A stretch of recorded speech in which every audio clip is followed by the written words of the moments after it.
The decision on indicting the officer that killed Mike Brown is expected at any moment. What's your message to people as they watch Ferguson respond? It may not be pretty in the way that the media depict the reaction. Well, what has happened in suburbs like Ferguson has happened in suburbs outside of major urban areas that have primarily African-American communities. Newark would be an example. So in a city like Newark, you were able to build a kind of black power structure. And Amira Baraka's son is now the mayor of Newark, which blunts not so much the oppression's still there, but it ameliorates the oppression and the rage.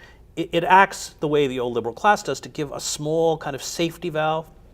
In these suburbs, they have replicated the urban areas of the 1960s, where you have a majority African-American population.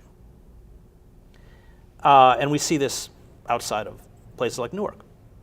And yet the power structure is white, utterly tone deaf to its own citizenry.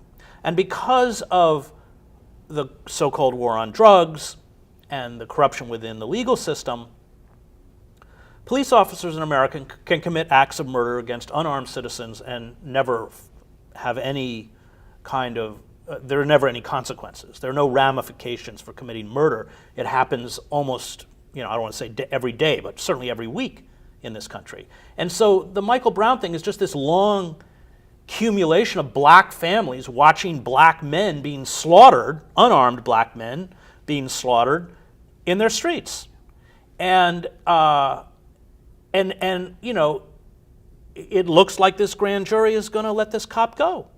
And there's no question. I mean, at this point, it's almost irrefutable that this guy shot a young man with his hands up in the air. And the forms of character assassination that they have, carried out, which the mass media has, amplified. And if, that rage is an understandable, I'm not for violence. I'm not. I know violence. And yet, when you push people that far, and we're talking about,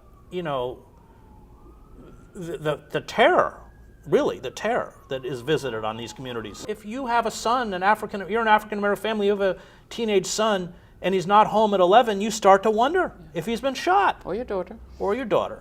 And so, but if there is a violent reaction, and there may be, again, I'm not condoning it, but to understand is not to condone, but we must understand. The mass media will use it in the same way they use the atrocities carried out by ISIS to paint these people as less than human and to justify further repression by the state. And that is the insidious system of mass propaganda and a commercial media that, in the end, acts as little more than courtiers for the power elites.